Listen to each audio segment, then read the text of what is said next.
it makes me smile. And honey, you can't imagine how it feels missing being inside your love. It feels so good. I can't wait to see you. You'll never be without me too long. When I'm gone, I can't wait to get home too. So girl, you can breathe, and you best believe I miss you like crazy. Get ready, 'cause when I see you, I'm gonna hug you. When I see you, I'm gonna touch you.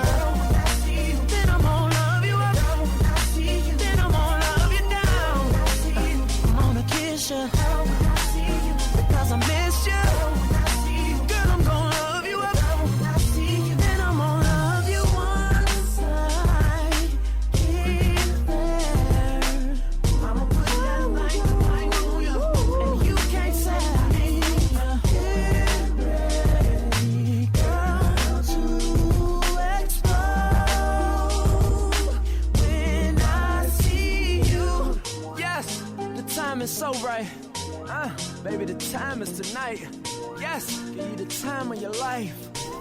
Just what that thing I like. When I see you, I'm gonna hug you.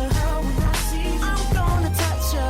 When I see you, then I'm gonna love you up. When I see you, then I'm gonna love you down. When I see you, I'm gonna kiss you. Because I miss you, baby. When I see you, girl, I'm gonna love you up. When I see you, then I'm gonna love you down. Put that thing, yes I am. You can't say I ain't wrong.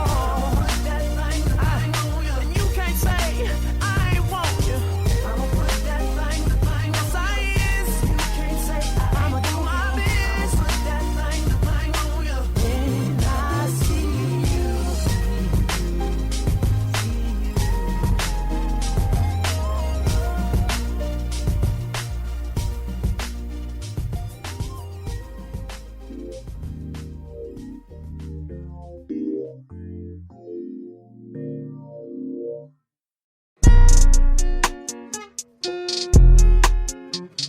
I put my heart on my lips. I gave it all I could give. I made it hot at the crib. I kept that fire at the crib. Where you gon' go when you do? How I'ma know for real? I pour a four in the field. You already know what it is. I keep a pole in the wheel. Cause a lot of these niggas out here envy me. It ain't no horn and clear. None of my dog got fuckboy tendencies. I don't need show no sympathy. Sipping on Hennessy got me bending sideways. Everything on me drippin', you niggas can't ride with. Nigga run around with the juice, nigga come spit your drink. I done earned my stripes, now I'm tryna go give me some real rain. And through my third eye, cause I got ton of vision. Had to open my mind, then I open the business. Like you gotta sell your soul for them to pay attention. Fuck all that planning, now I'm grown, I put my heart in it. I had to get down with that chrome and show them niggas I'm serious. And it's like every song I'm on, I be calling my spirits. I put my hero on rocks, I put my Moscato on rock. One front, one say up. Shoot at an OB, shoot at a cop. Shoot at the police, shoot at your top. I made $1 million on socks. Free all my niggas who stuck in the box. Locked up and watching the clock. Locked up, they fighting with locks. Locked up, they swinging they knife. I can't be living this life. No more Bacardi, alright. I don't want Cardi, so I'ma pour Henny on ice. My vision is vivid. Told you I'm really a menace. I showed you I'm destined to get it. I be outside with the glizzy. Told that fire be tripping. I just might die how I'm living. I ain't take no bad, but I'm tripping. Niggas ain't catch me slipping. Ay, yeah. I make you laugh when you with me. Know that my swagger terrific. Ay, ay. Ain't seen my dad in a minute, but I can't be mad, I got millions. I just put up in the limit. Thuggin', so fuck your opinion. I'm thuggin', so fuck how you feelin'. I'm calling my spirit through my third eye, cause I got ton of vision. Had to open my mind, then I open the business. Like you gotta sell your soul for them to pay attention. Fuck all that planning, now I'm grown, I put my heart in it. I had to get down with that chrome and show them niggas I'm serious. And it's like every song I'm on, I be calling my spirits.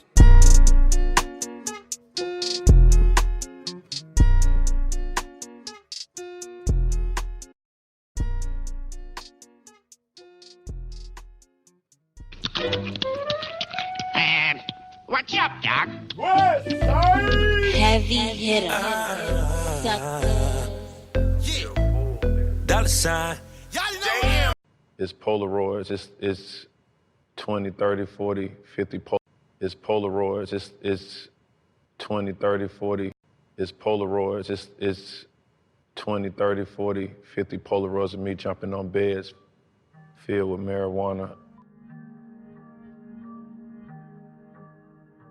All I've ever known since I touched foot on this earth was drugs or drug dealing.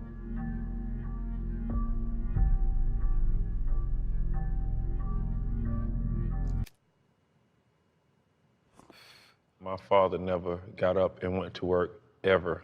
Never clocked in, clocked out. He never was late coming home because he was in traffic or did overtime.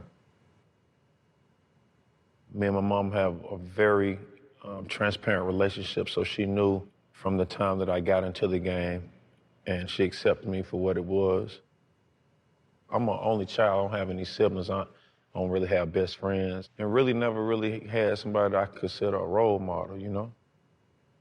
Except for the drug dealing persona, like that itself was something that I wanted to participate in. I've been in about 4 different drug busts. Like my first one was probably when I was about 6, and I had another one when I was about 12. And then I had another one when I was 15. You know, the police come in your house, they violate you. As a kid, they violate everything, they destroy everything. It's hard to even go back into these places once your house has been busted.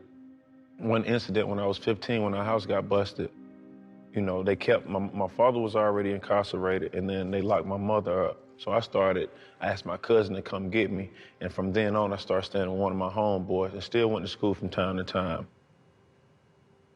I had friends that we would take turns going to play ball and one stand in the trap to hustle.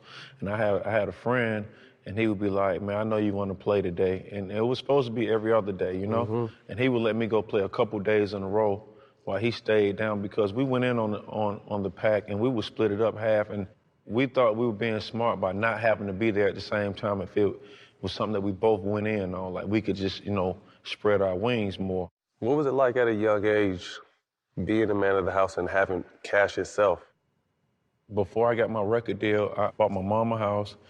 I bought my house before I had a record deal. I owned a tour bus with a studio on it before I had my record deal. When you come up in a certain neighborhood where everybody does the same thing, like everybody, you know, is in this certain color for a gang or something like that, and you try to figure out why are they gang banging, but it's like, these are really my homies and my brothers, and we all under the same umbrella. This is kind of the same mentality when you stay in an area that's drug infested. Everybody that actually lives in that area feel like they have to be doing that.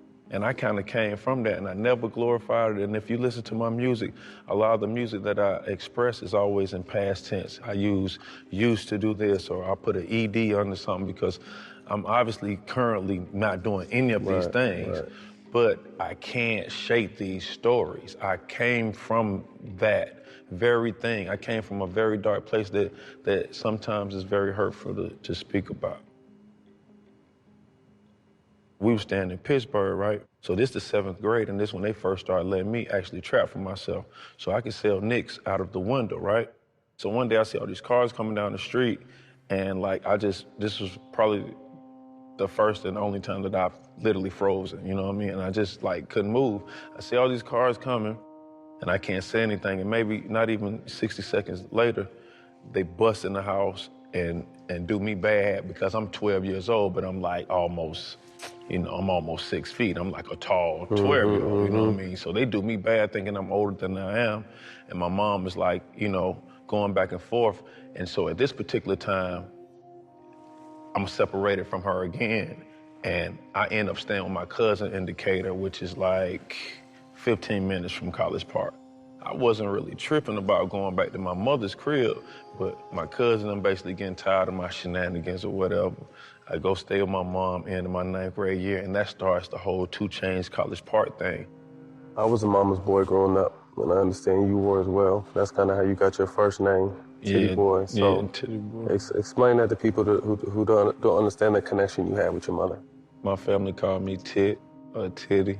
And when I first brought it to the public eye, people used to laugh and, you know, obviously muted on the radio.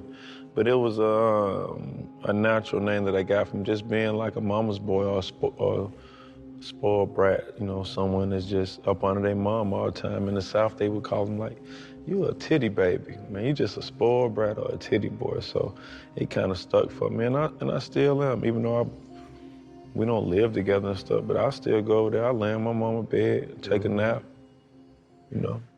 How did you break away from basketball and go to rap? So I never considered myself a rapper until like I started rapping. That was like, so when I'm doing these high school games and stuff, like we freestyling on the back of the bus, I'm having older friends in the neighborhood that rap. They go into a studio, but like, it's a car wash down the street from the high school that you can hustle out of, like you can trap out of. So these dudes rolling up on me and they like, yo, 6'9", yo, tall ass. And they keep asking me, when you gonna write that down? You ought to write something down. Like it was like a thing. I tell them, I'm cool. I'm gonna sit right here and I don't wanna go to no studio, you know? The more people start telling me that it was dope, the more I start saying, what if I put a lot of attention into it? What if I put a lot of time into it? I could really do this. But I'm still like playing basketball. But I'm not thinking I'm gonna go to the NBA, but I'm good enough because I'm getting like boxes of like letters and like right. I'm getting boxes of letters after practice every day. Play. Like, you know, I'm getting a bunch of D1 letters, so I'm already knowing like I'm not gonna have to pay for my education on the next level, you know what I'm saying? But I'm still hustling, but rapping wasn't in the equation. I'm just hustling and I'm playing basketball, you know what I'm saying? And I'm buying teachers like Burger King and shit so they won't fuck with me, you know what I'm saying, when I leave school. These people try to tell me, like, you need to take that SAT. You need to take this SAT. They try to get me to take it 11th grade, all these times. I tell them, I don't need to take it, but one time I'm gonna pass it, you know what I'm saying? I'm just like super cocky.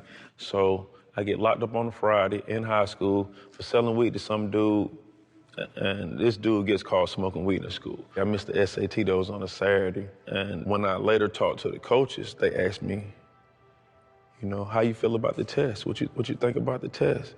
And I'm like terrible at lying, but I told him I think I did pretty good, but I'm really like, I'm just really thinking I'm throwing my life away. Like the night before, I'm packaging up all this weed going to school. My mama's asking me like, where are you about to take all this stuff? And I'm telling her, it's Friday, right?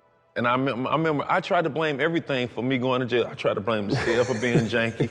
I tried to blame my mama for telling me don't take all of it, but it was my fault. Right. So every other D1 school that was kind of interested in me just started fucking with me, period. Like no one called me anymore. No one wanted to come to a game. And I ain't think about rapping not one bit, but I could tell you that when I was very young, I knew I was gonna be like something like people always, I can just brighten up a room. You don't know when your time coming. Like, no one can see the future, you know? Like I said, I had a feeling, but I think the thing that kept me going was the fact that I knew people who were successful. Like, I was close to them, and I never once said that, man, this can't happen to me. I always thought, like, this could totally happen to me, too, you know? I could tell you I wanted to be famous and I wanted to be rich. I wanted to be both of them. And my strategy was that I was gonna work hard to do both of them. I was gonna put myself in a position to do both of them. Being around a Luda and watching him grow and expand was something that I learned a lot from. Being around Wayne, watching him grow and expand was something that I learned a lot from.